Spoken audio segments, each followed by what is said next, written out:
Do you know that there are forces buried beneath our feet that can press the reset button on life itself? Now, you might be wondering and asking yourself, has this ever happened? This isn't fiction. It happened before.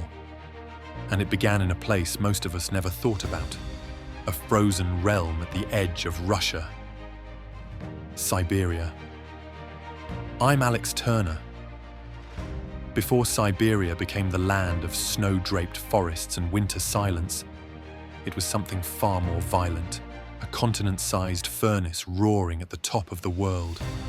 Now imagine the ground trembling beneath a sky stained in metallic grey. A bitter smell of sulfur rolls across the horizon, sharp enough to sting the back of your throat. And in the distance, a tsunami of molten rock, glowing red-hot, stretched across the land. The air carries heat that shimmers in wavering curtains, bending the outline of distant mountains. This was not a single volcano. It was not a mountain erupting in anger.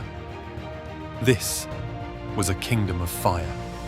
This is the point where you subscribe. Lava didn't burst upward in explosive rage. It poured slow, relentless, unstoppable. Sheets of basalt spread outward like the earth had opened a vast wound and let its molten heart spill across the surface. This region is what we now call the Siberian Traps, and it has transformed into one of the largest volcanic events in Earth's history. Not for days, not for years, but for hundreds of thousands of years. This became the story of a continent reshaped by fire, a sky rewritten by ash, a world unknowingly marching toward its darkest chapter. But this nightmare didn't just wake up one morning and exploded. Its origin lays far deeper down in the slow mantle where Earth stores its oldest secrets. Deep beneath Siberia, something colossal began to rise. A mantle plume, a giant column of superheated rock, ascending like a silent titan through the planet's interior. Mantle plumes aren't explosions waiting to happen. They're more like underworld giants that push upward until the crust can no longer bear the pressure. When this one reached the base of the lithosphere, it didn't knock. It punched. The crust fractured. Rock split open. Pathways formed. And suddenly the planet exhaled fire. Basalt began to pour out, not in thunderous blasts, but in vast floods. Thick, glowing sheets of molten rock oozed across the land, steady and relentless, as if the earth had opened an artery. These were not the eruptions humans fear today. They were calmer, slower, yet infinitely more devastating. A single flow could cover an entire region. Together, they formed an unfolding tapestry of black rock that stretched to the horizon and beyond. The land was being rewritten layer by layer, like pages in a geological chronicle penned in molten ink. The Siberian Traps had awakened. What came next was scale raw, overwhelming, almost impossible to grasp. More than 3 million cubic kilometers of basalt spilled across Siberia. Comparatively, that is the size of India. Enough molten rock to bury a continent under layers of volcanic stone, all stacking themselves over time as basalt were cooling into thick, dark sheets. Then more flows piling on top, compressing the layers beneath them. A planetary cake baked in fire. Below the surface, the story grew even more intense. Magma forced itself sideways into ancient rock. Dikes cut through the crust like glowing knives. Sills spread outward, horizontal blades of molten stone pushing between sedimentary layers. And what these intrusions met were carbon-rich deposits like coal, organic sediments, methane-bearing rocks, and boom, the heat ignited them. Contact metamorphism turned the Earth into a furnace within a furnace. Carbon boiled out of old rocks. Methane surged from shattered pockets. Toxic gases bled into the atmosphere. The sky began to darken. This wasn't just an eruption. It was transformation, violent and absolute. almost felt like the end of the world at that time. After all this, then came the true catastrophe, which was not from the lava beneath, but from the sky above. As the Siberian traps bled fire, the atmosphere became a battleground of toxic chemistry. Every eruption released a dangerous mix of carbon dioxide and sulfur dioxide, but the intrusions into carbon-rich sediments unleashed something far worse. An ancient pocket of methane, shaken loose and propelled into the air. These were the villains, invisible, relentless. Sulfur aerosols gathered in the stratosphere and blocked sunlight, plunging the world into a sudden, unnatural winter. Days dimmed, temperatures fell sharply, photosynthesis faltered, but the cold didn't last. Because when the sulfur settled, the CO2 and methane remained, and their heat-trapping power was merciless. Greenhouse warming surged. Global temperatures didn't just rise, they spiked. Oceans heated to levels life had never faced before. Warm water holds less oxygen, and soon the seas began to suffocate. Deep currents stalled. Marine ecosystems spiraled. Microbes adapted to oxygen-starved waters took over, pumping poisonous hydrogen sulfide into the ocean and atmosphere. The planet seemed to shudder under the weight of its own transformation. The Earth couldn't catch its breath, and neither could anything living on it. What began as a regional eruption had become a global blow because the atmosphere were collapsing into chaos, day by day, breath by breath. And then, the silence arrived. Not all at once, but gradually, like a tide pulling life away from every shoreline. In the oceans, 90 to 96% of marine species vanished. Coral reefs, which are ancient architects of underwater worlds, crumbled into pale skeletons.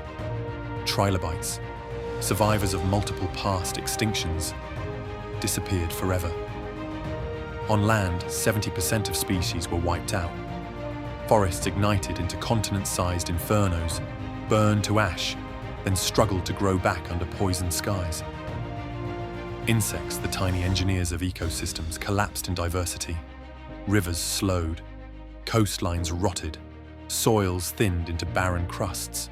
Across the planet, life shrank, habitats dimmed, the world felt hollow. For a brief, haunting chapter in Earth's history, it seemed the planet was retreating into its own shadow, as if the spark of life itself had flickered and nearly gone out. This wasn't just an extinction. It was the greatest biological reset in the last 4 billion years. A moment when Earth stood at the edge of total silence and almost surrendered to it. To understand a disaster this immense, scientists had to become detectives, sifting through rocks, isotopes, and ancient sediments like clues left at the scene of an ancient planetary crime. The first clue came from the isotopes. Carbon levels in rocks from this period showed wild, sudden shifts, signals of a world drowning in CO2 and methane. These anomalies align perfectly with the timing of the Siberian eruptions. Then came the basalt itself. Layer after layer of volcanic rock, dated with precision, showed that the traps were not a slow background process. They erupted in violent pulses, matching the timeline of the extinction almost step for step. In marine sediments across the world, scientists found mercury spikes, a fingerprint of massive volcanic activity. These mercury deposits aren't found in small eruptions. They appear only when the Earth's crust is bleeding fire on a continental scale. Charcoal layers provided another clue. Thin black lines in rocks, from China to South Africa, mark global wildfires ignited by atmospheric instability and scorching temperatures. And deep in the stratigraphy, subtle chemical signatures pointed to the release of methane clathrates, which were frozen methane hydrates, were buried beneath ancient seafloors. Once disturbed, they erupted into the atmosphere, supercharging the greenhouse spiral. The Siberian traps weren't a backdrop to the extinction. They were the engine, the spark, the driving force that pushed Earth to the brink. In that realization, the world's greatest mystery became strikingly clear. The Great Dying wasn't a single event. It was a chain reaction, triggered by fire from below and amplified by chemistry above. A catastrophe written in stone, rediscovered millions of years later. But even in the darkest chapters, Earth has a quiet resilience, the ability to rebuild in ways both fragile and astonishing. Recovery didn't happen overnight. The planet needed millions of years to steady itself, to cool, to breathe again. But slowly, life began to creep back into the broken spaces. In the oceans, tiny microbial communities formed the first footholds, simple organisms that could tolerate heat, low oxygen and toxic waters slowly reclaimed the seafloor. Over time, these pioneers reshaped the chemistry of the ocean, paving new pathways for ecosystems to rise again. On land, the silence began to crack. Hardy plants like lycopsids and seed ferns pushed through scorched soil. New sparser forests, which were stranger than before, emerged. And from the survivors came the architects of new eras. Reptiles adapted and diversified. A group of them evolved into archosaurs known as the ancestors of dinosaurs. Other lineages gave rise to early mammal relatives. Evolution didn't simply resume, it reinvented itself. This extinction wasn't just an ending, it was a reset, a transformative doorway that shaped the course of all life that followed, including us. From the ashes of the traps, life rewrote its own story. And in that quiet regrowth, the planet found its way back to color, sound, and motion. So, after witnessing the firestorms, the poisoned skies, and the slow rebirth of the world, one question still lingers, almost uncomfortably. Could a catastrophe like the Siberian traps ever happen again? In a word, yes. But in a meaningful sense, almost certainly not in any human timescale. It's no doubt that mantle plumes still exist beneath our feet. Iceland, Hawaii, the Galapagos. These are the modern echoes of the same deep forces that once tore Siberia apart. And throughout Earth's history, enormous volcanic provinces like the LIPs have erupted again and again. The Deccan Traps in India, the Central Atlantic magmatic province that helped break apart Pangaea, the Ontong Java Plateau beneath the Pacific, the planet's interior is very much alive. But the specific chain of events that created the Great Dying was extraordinarily rare.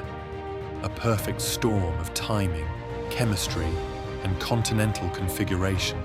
A mantle plume rising beneath enormous carbon-rich sediments, sills cutting into ancient coal seams, methane hydrates poised on the edge of instability, the climate already delicate, the ecosystems vulnerable. Could a mantle plume appear again? Absolutely. Could it align with those same catastrophic ingredients? The odds are so low they barely register on any geological timeline. For now, humanity lives in a quiet chapter of Earth's story, a pause between ancient tempests, with no sign that such a world-ending eruption is waiting beneath our feet. Yet the Siberian traps remain a reminder, a whisper from deep time telling us that this planet is powerful, unpredictable, and endlessly dynamic. And every layer of stone beneath us carries the memories of worlds we will never see, worlds that lived, burned, died, and began again. If you'd like to continue exploring more cinematic, science-driven stories like this, make sure you tap the like button, subscribe, and turn on the notification bell. There are countless worlds beneath the surface, and we've only just begun the descent.